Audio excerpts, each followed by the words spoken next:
first one was X-Men. I really rarely get a chance to interview someone all the way through from their first feature film to success later, you know. And we talked about that on the first one too. Did we? Oh wow! I looked at the tapes before I left. Did you really? Yeah, and yeah, we were. You've aged, Hugh. You've I really aged. I was 12. No, I looked, but yeah, no. One of the things that I noticed. We'll talk about the movie in a sec. But the last time we spoke, actually, not with the Ashley Judd movie. Swordfish. Swordfish, right? You were just. It was just at the point where you're being recognized on the street. Now that's gone. You were recognized now. It's so things have changed once again. Well, it's weird because I've been away from America for about 6 months. So as soon as Swordfish was released, I was actually away. I was back at home in Australia, and I've been in England. So coming back, it was bizarre. I was just walking down 58th Street, and I'd kind of forgotten. And I walked down, and everyone was sort of noticing me. And then as I walked down 58th Street, we went around the back of Essex House where Penelope and Tom Cruise were staying, and there was a pack of photographers. So they noticed, and they ran across. We'd got further down the street. We were down near FAO Schwartz, so there's hundreds of tourists. So all of a sudden they're falling over chairs and taking photographs. Because I had the baby, so I wasn't very relaxed. I was trying to hide that. And then, because there's 20 of them, and it's dark, so there's flash. All of a sudden, every tourist, and all of them have got a video or a camera. God. And you hear them all, take a photo, Jared, take the photo. Who is it? I don't know, just take the photo. This was in New York, you're saying? Yeah. Yeah, and in New York is probably one of the places where it's the least likely to get. But you can get into trouble, you can get stuck. I mean, in LA, you don't really get in that situation. You're in your car. You're in your car, right. You know, but in New York, you're on the streets, you're walking, or you're on the subway, you know. So.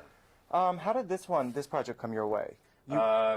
Jim approached me, and I was actually filming Swordfish at the time, and I was so thrilled that he'd approached me about it, and I just thought it was fantastic. And of course, working with Meg, I thought it was a beautiful script, and it kind of touched me. I thought it was it had a message that was a little bit relevant for today, and you know.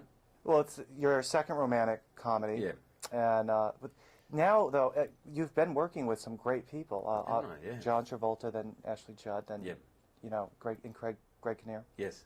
But now this with Meg, I mean, she is the queen. Yeah. How did you get along? I know your chemistry was great on screen. But we got on great. We got on great right from the beginning. We talked a lot, and she's such a generous person. I mean, on my 5th wedding anniversary, we were filming, and it was a night shoot, and she took out my wife. So they went on a date. You know. That's nice. So we kind of got pretty close. I did a little dancing and a couple of martinis. No, but it was so lovely to work with someone who's obviously not only a star. She's kind of, you know, I dare even say the word legend because it denotes that she's sort of been around a long time.